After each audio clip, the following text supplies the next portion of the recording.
Welcome to the Riveo Impact Lab, the podcast in which we explore what it means for small businesses to have real impact in an evolving world. On this podcast, we engage our curiosity around topics like sustainability, diversity and inclusion, and the ethical outcomes of our decisions, all from a small business perspective.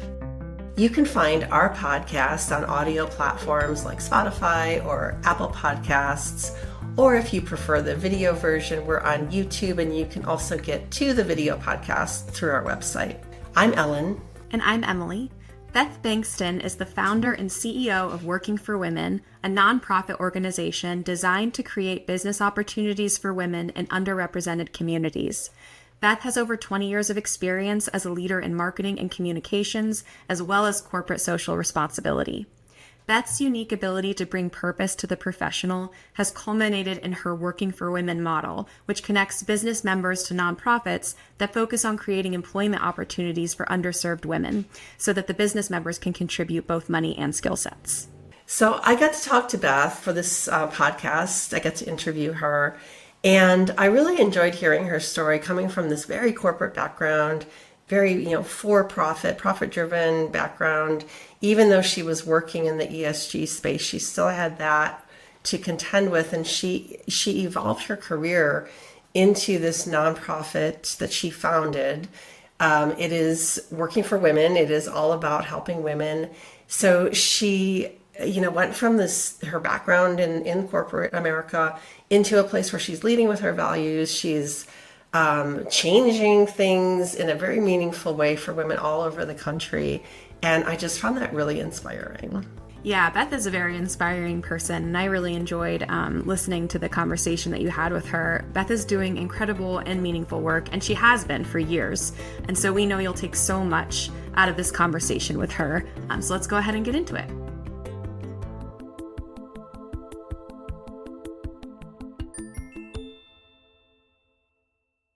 Hey, Beth, welcome to the Riveo Impact Lab. Hey, I'm so glad to be here. This is going to be fun today. So yeah, I'm excited to talk to you. It is we're both in different parts of New York State right now, and yes, very gloomy day, but we're going to bring the sunshine. Yes. We're going to bring the lights out. It was funny. I was out kayaking this morning on the river. I go out early in the morning. And it was one of those days that you just had to be reminded that sometimes you just have to wait for the light to come out. So it was a cloudy start, but the light was still there behind the clouds. That just made me think of like a Leonard Cohen song. Hey, you didn't say we had to sing on this. No, there's no Okay. singing. Absolutely no singing. No, we're here to talk about impact and purpose, and this podcast is for small business owners who are looking to make more of an impact and wondering how they can leave a legacy that they're really proud of. And it's a topic that interests us because we're on that path. And you and I met, a few years ago at a conference, and I learned about what you were doing, found it fascinating. So I'm glad we're finally getting to have this conversation. I am too. So where do you want to begin? Well, I'm curious about what really sparked your passion for purpose-driven business, and because you made a shift, you made a conscious shift, and I don't know if I really don't know this story, so I'm kind of curious what led to that and to this current direction that you're on. So, my whole career has been a journey, I think, as many of ours have been, in terms of thinking about like direction. When I started my, coming out of college and with a business degree, I don't know, there was no conversation necessarily about purpose-driven business. And I found myself early in my career, I worked in the financial services industry to start off with. And always looking for, and I was working down on Wall Street at the time in the 90s, so at the time where, purpose was not necessarily part of the conversation at all when you're thinking about finances and thinking about, evaluating companies. And always looking for that piece of how can we be using money in a way that is actually making society better. And I started thinking a lot about how could I take my business skills and use them as a force for good, right? Like how could business be that force for good? And I didn't, and not wanting to have to wait. I came into the workforce in the place where it was you earn as much money as you can as fast as you can so that you can retire and go off and do good. And I think I always questioned that from the start. Like, why do I have to wait to do good until I retire? Isn't there a way of actually using my skills and using business to be a force for good? That's interesting. And really, in the 90s on Wall Street, were there a lot of women? I'm picturing the powers, the shoulder pad, Yep. power suits. I had the shoulder pads and the power suits. Like I totally can admit to that. Yeah. It was an interesting time to come into working on Wall Street too, because that's when affirmative action was really in full play. And I will argue that part of why I got the opportunity that I did was they were looking to meet numbers, right? And so it's really great. I don't know if everybody can see what we look like, but to be tall and blonde makes it a lot easier to get into the workforce at that time, right? In terms of meeting quotas, and bringing more women in met those quotas in that time place. So in a great way, it opened up doors and opportunities for me that I don't think I would have had access to otherwise. On the other side, it also made me question why I had access to those opportunities. So I think that it was already planting a seed in my psyche about the role of business, and again, how we could be using it for good. It doesn't necessarily have to be for bad. Yeah. Or maybe not even bad, but just like personal gain. Yeah. Yeah. Which sometimes involves bad. Yeah. Well, but it doesn't have to, but it was also the point. The point of all of that time period was also starting to become the real emergence of the corporate social responsibility piece. Of really starting to think about, not that it hadn't been there, but and the irony of it is, there was a lot of focus then on environmental, social, and governance, and then the movement went through many iterations and ended up back at environmental, social, and governance. But in any of its iterations, it's been a place of people thinking about what is that social impact, right? Like, what is the social impact of the company? And I think what we've just seen, though, is more and more focus on that over time, because I think people just started questioning, right? Like, it's not enough. We had 50 plus years of Milton Friedman thinking of it's all about profit, and then people kind of saying, well, what about all the other stakeholder groups that are involved in that? So, Right. Yeah. And I think that once that seed is planted, it doesn't go away despite the best efforts of certain people trying to squash it. It's just the ideas are out there, and there's a whole lot of people that care about having some kind of social cause attached to their company. and at the end of the day, it's the evolution of business, right? Because it's about differentiation.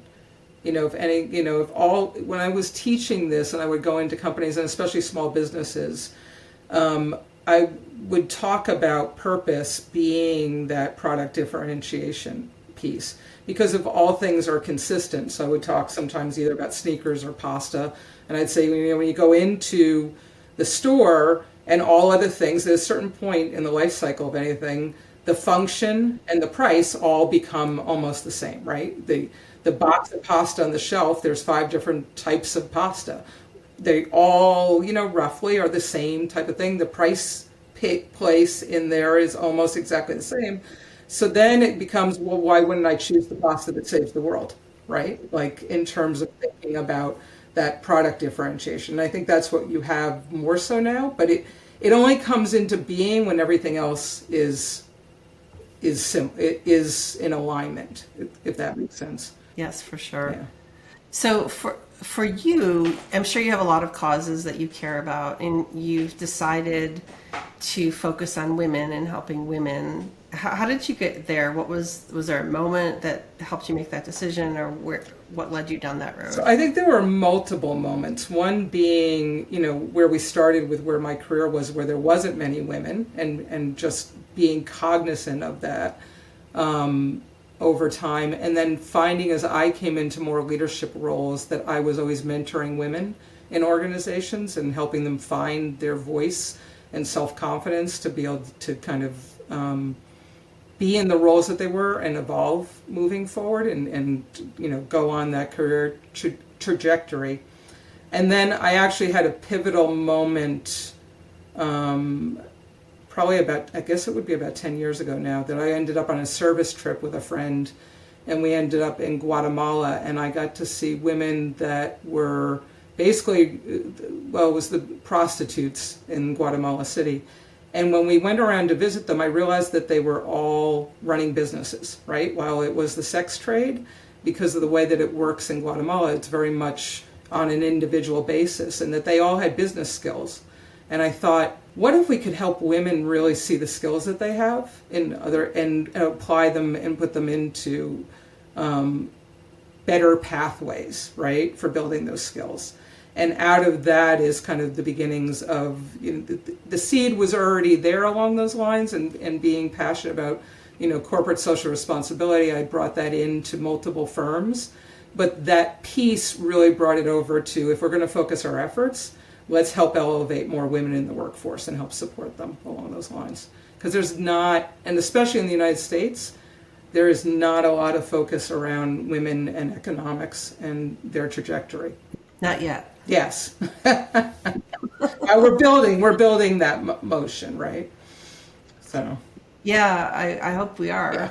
I mean, you know more than. And then, you know what? You have to stay committed. So, regardless of, and I think if anything, even with where we are right now, it's even more important, right? Like I have a real responsibility to use my voice to help elevate others as we continue on this journey. Mm-hmm.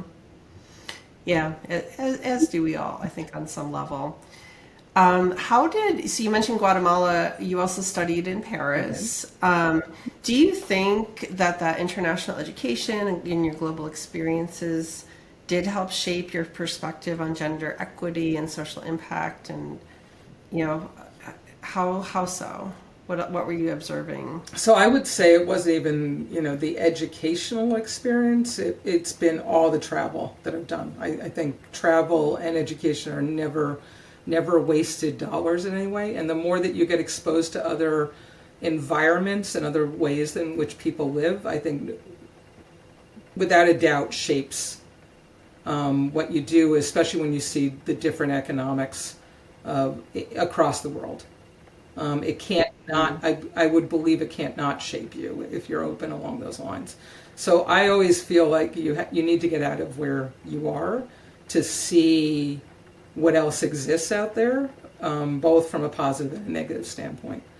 But 100%, my travel, especially in the undeveloped world and the developing world, has totally shaped my approach to business and thinking about the role that business plays in society. And, business generates capital. The question becomes, how do you use that capital? And where do you use that capital? Yeah. And it's one thing I find interesting is when you think about helping women and you put it in a global perspective, it feels so overwhelming. And yet, here we are, each trying to do our bit to make more of an impact. And one of the ways you're doing that is through your company, now your nonprofit that you founded, Working for Women. Can you tell us the origin story of that and talk a little bit about the mission of that organization? Yeah. So let me talk about the mission first. So Working for Women exists to help elevate all women in the workforce, right? Because, and especially those from marginalized communities across the United States. We are U.S. focused. While we just talked about my global experience, and while the need is there globally, when we started Working for Women, it was really looking at the United States and seeing, realizing that, we are not on an even economic playing field, not only just from women overall, but, women are in 50% of the women that are working in jobs that are below the federal poverty wage. And so we need to be focusing on that. But we see more women than ever in the workforce, but the economics of that, of more women in the workforce, does not mean that it's economically viable or in a way that a lot of women can support their families. So that's the first point in kind of with working for women and where the focus is. And that was where the board, as we got this up and going.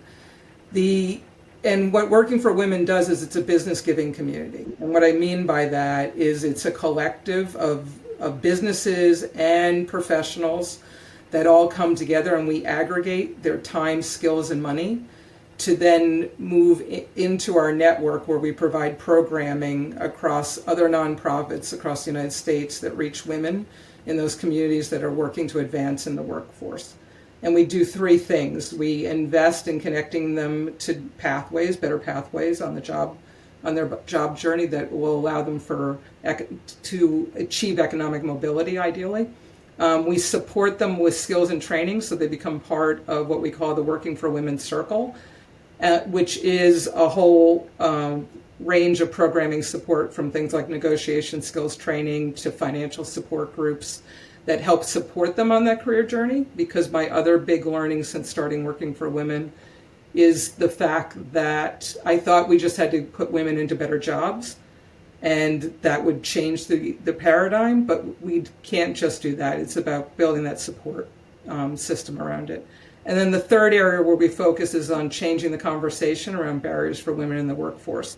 And that's our much larger work that really reaches across our investor community, because we think very much, we don't think about ourselves as a charitable organization. While we are registered that way, we think about ourselves from the standpoint of, from us having a fiduciary responsibility to really make sure that the dollars that are donated into us really have that meaningful impact.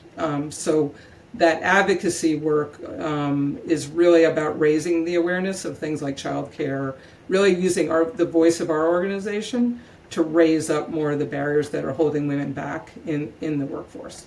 So that was a lot. I don't know that I got to all your questions, because that was kind of really the background on Working for Women. I think your other question was the fact of where did the genesis come from? And the genesis came from the emergence of both my thinking about the role of business as a force for social good, and then the intersection of my always seeing that we needed to do more to help support women in the workforce. Yeah, we sure do. I have another project. We're working on a documentary about women and money, and so have been hyper-focused on the disparity there historically and currently, where women just don't have the same, we haven't been on a level playing field for so long, and we're trying to catch up, and then there's all these societal taboos, when it comes to talking about money, learning about money. If you act a certain way or ask certain questions, you're characterized, negatively a lot of times. And there's just a lot to unpack with that topic, a lot of work to be done. So, kudos for all that you're doing. Yeah, you and I need to have, as you talk about that, I realize that you and I need to have a separate conversation from this, and yes, I would love some that. of the work that we're doing along that, because that's become a big focus. When I started Working for Women, we weren't necessarily thinking about that financial literacy piece. It was really about that connection to jobs. And we've launched a program called Money Talks this year that is it's so much more than financial literacy. It's a 6-month program, which is where we bring women in through a cohort model to really unpack and talk about money, right? And talk about the role of money in their lives, but really bring that foundational support and start changing that conversation. And in all the work that we've done, as soon as you put the term money up in front and try to bring women to it, nobody shows. So there's so much work to be done here. But what I'm so excited about with the Money Talks program is, while we've been on a road to help women, gain financial independence through the workforce, the Money Talks program, we're going to be changing lives, because we're going to be enabling women to generate wealth. And that becomes a game changer, right, as we go forward. Because, as we're able to put women into jobs, support them on that job pathway so they can get to that financial independence, Then we move them into a place where they can actually, where we're actually talking about wealth generation and putting foundations in. That's going to change the conversation. That sounds really exciting. I would love to hear more about that. We will have a separate one, especially looking at that documentary. Okay, so we're back. For those people who are watching this on YouTube or on our website, we just had a little technical hiccup, and Beth is on a different camera. You look equally fabulous, but a new setup. It's like doing a wardrobe change in the middle of a concert. It's amazing. I feel like you get to see a whole different part of my office. You see my different setups and backgrounds. So no, awesome. Anyway, so we just thought we'd bring some more variety into the interview. We're talking about working for women and choosing how you identify and choose the nonprofit partners you're working with. You said that they generally come to you? So they come to us through all recommendations. Here's the stark fact. In the United States, less than 2% of all philanthropic dollars goes to women and girls.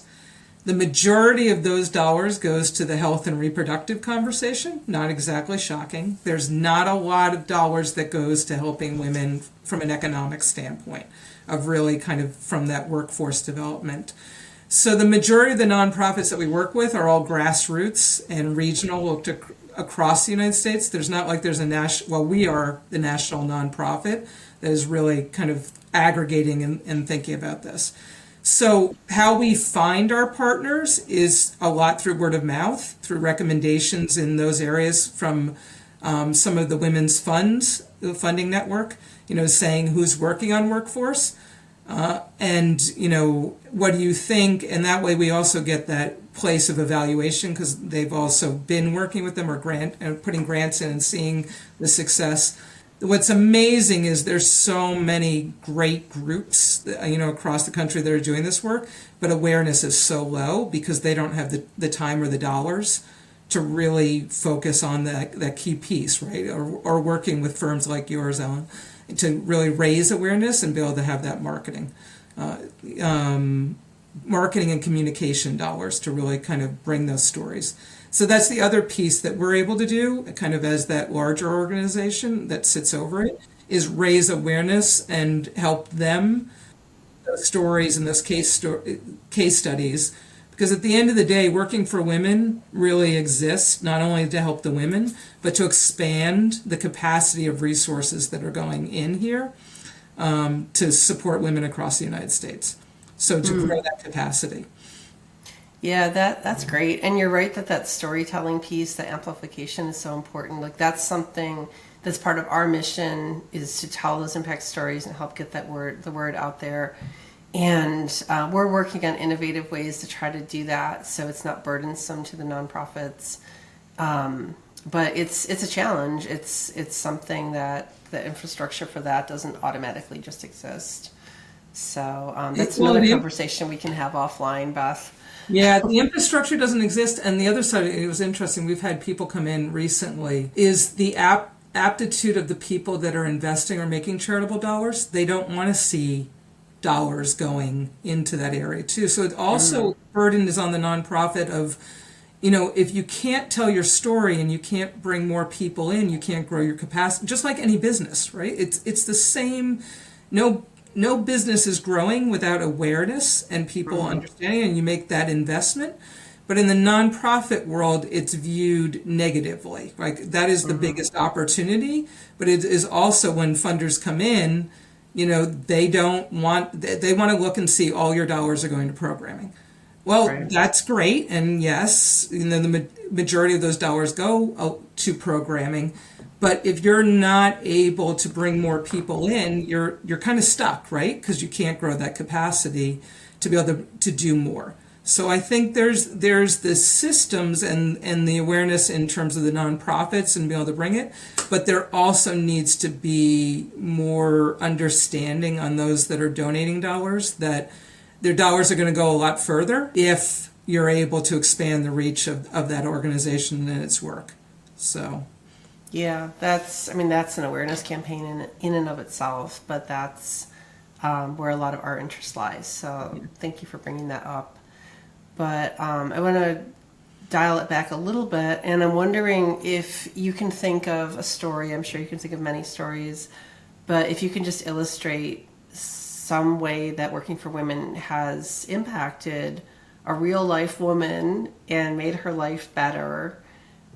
Is there a story that comes to mind that you'd like to share? Yeah, there's a couple stories, and it's interesting. We're just working on our mid-year letter and talking about it, and what has happened with working for women, and I'm going to talk about it kind of generally with women that come in, is they'll come into one area of our programming, and so it could be a connection to the job program, the certification program, and it was something that we didn't necessarily know about in the beginning. And what has come back over the last few years as we've more programming on and reach along those lines is the community piece that is so lacking, especially for women on the lower end of the economic journey, right? A place where they can be seen for their aspirations and maybe not the traumas of where they've come from.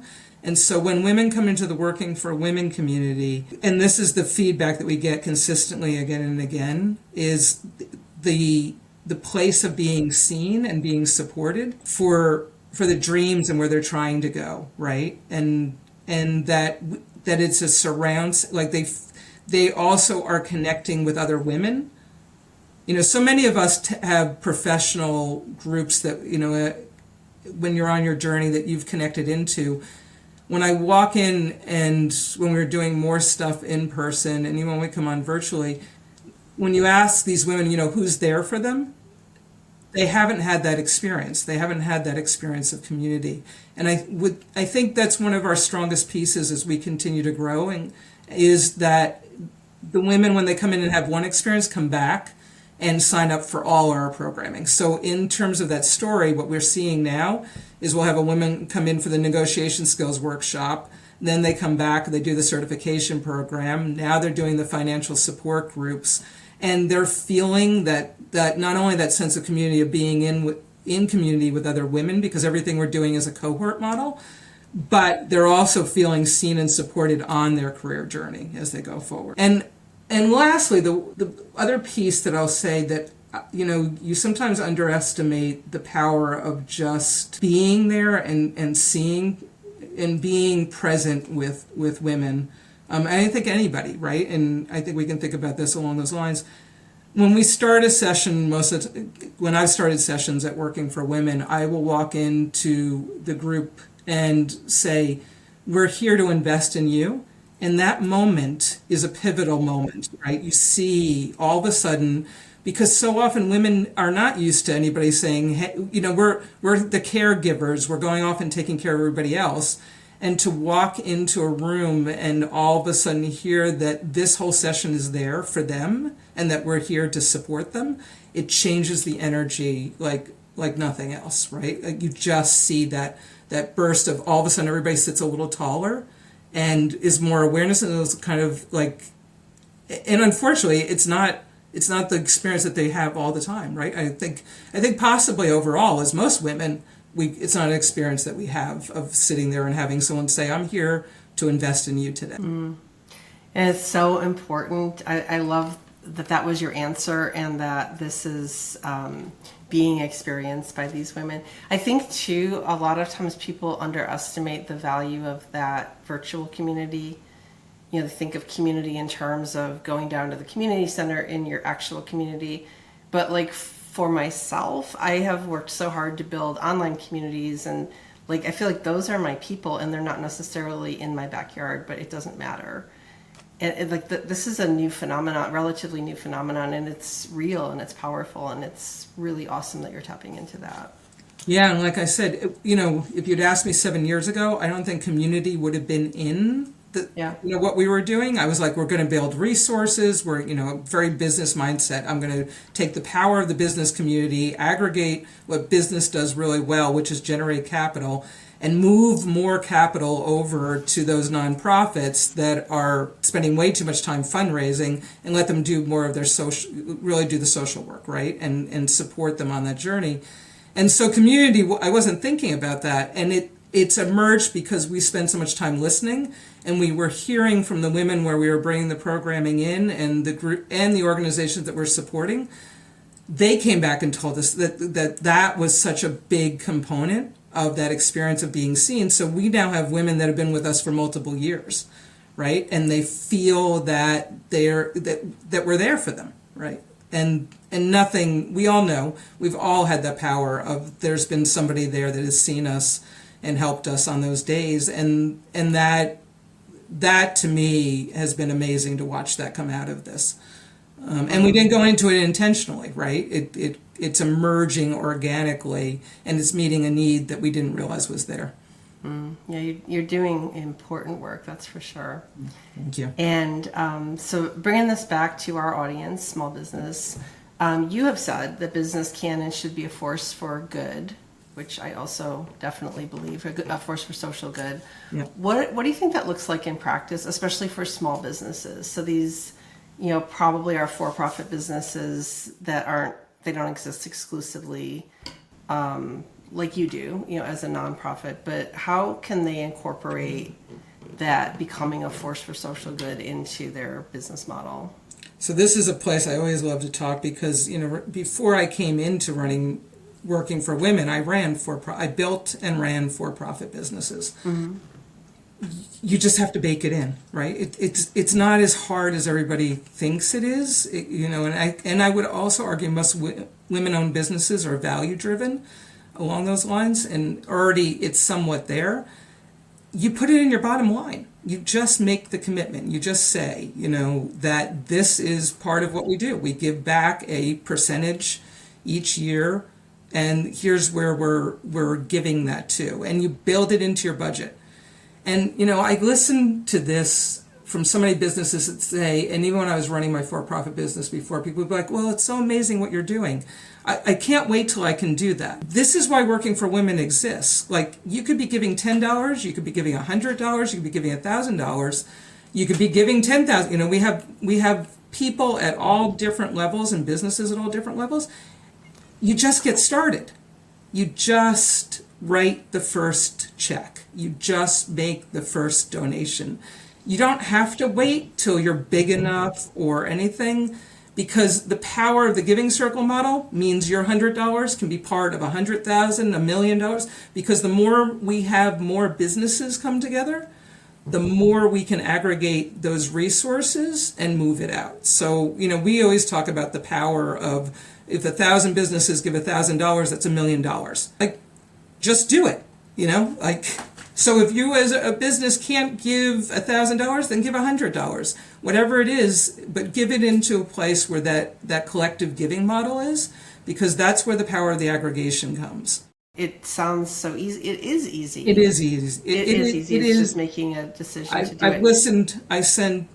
And sorry, this is like a area of, I guess, of pain, right, of coming from the business thing, because I've spent so many presentations where people come up to me afterwards in small businesses and they say, when I get big enough. And you don't have, that's the wrong place, because then you're waiting. You don't need to be big enough. You just need to say, this is part of my business. And it doesn't matter how much you're giving. It matters that you're giving and that you're incorporating it into your business. You don't have to, there's no point in your business growth model that's the right time to turn this on. Mm.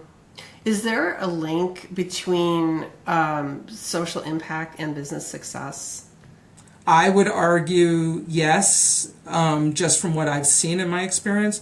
But I will also tell you, there's research out there that shows, right? The firms that have this, especially in times of economic, hardship, they do better overall, because whether you're a solo entrepreneur, right, and you're pulling it along those lines, and you feel better, and you know that you can support, to growing your business, there's no downside to people feeling like they're part of something bigger, right? And really feeling like that not only are they going to work to support themselves, but that the place that they're working at is working to make the world a better place. That deepens the commitment. I've seen it again and again, of employees to the organizations and the companies that they work with. because it ties you back to being part of something bigger than yourself. There's no downside to that. And those firms have more committed and more loyal employees. And that's the piece, I think, on a larger standpoint, that business just doesn't, like, it keeps, we had 50 years of it's just about the dollars, right? And so I think in the world now, people are starting to see it's not just about the dollars. We need to bring those other pieces in if we're going to have a strong and committed workforce. But also have to drink my Kool-Aid. What does, we ask all of our guests this question, what does impact mean to you? We like talking about impact. I know, it's such a term that is out there. In so many levels, and we put out an impact report every year, and we have so many conversations about it, because then what we define as impact, someone will define as outputs, and there's so many definitions of impact. For me, I think it really comes down to, and it's not a quantitative thing, it's a qualitative piece. It's the stories that are coming back in, it's the community, it's the lives that I know that we're touching.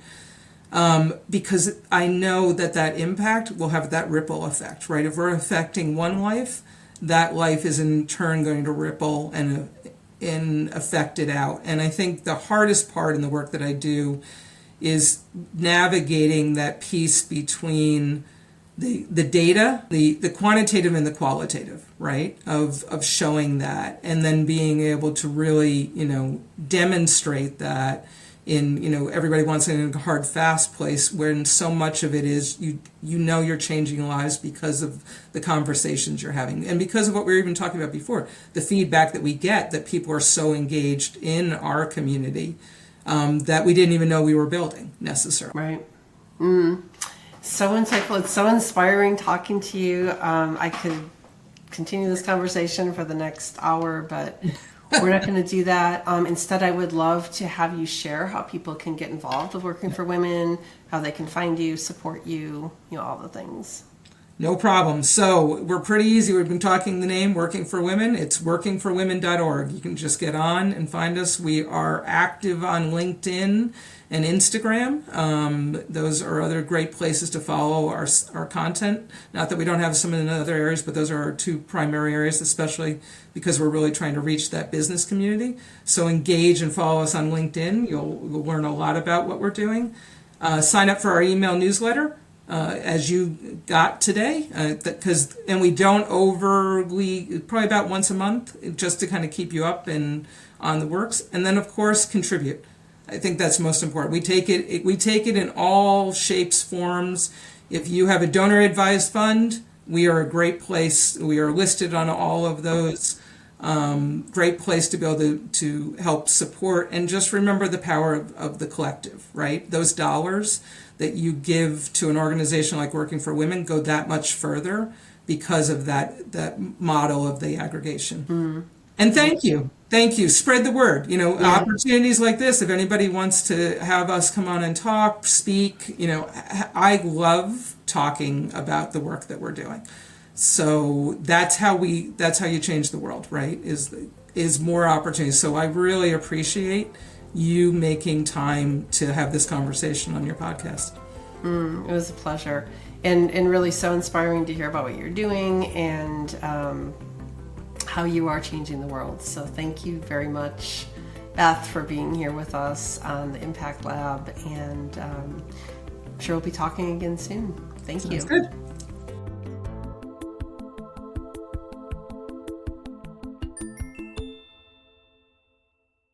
Our Make an Impact tip of the week is decide to donate. You don't have to donate $1,000 to a nonprofit to make an impact, but we can all give something.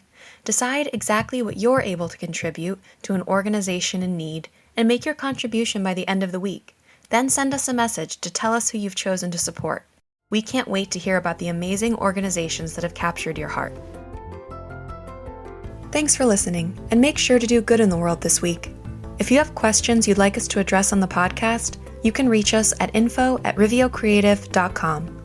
Subscribe wherever you listen so you don't miss out on any of our incredible upcoming guests, and we'll see you soon at the Riveo Impact Lab.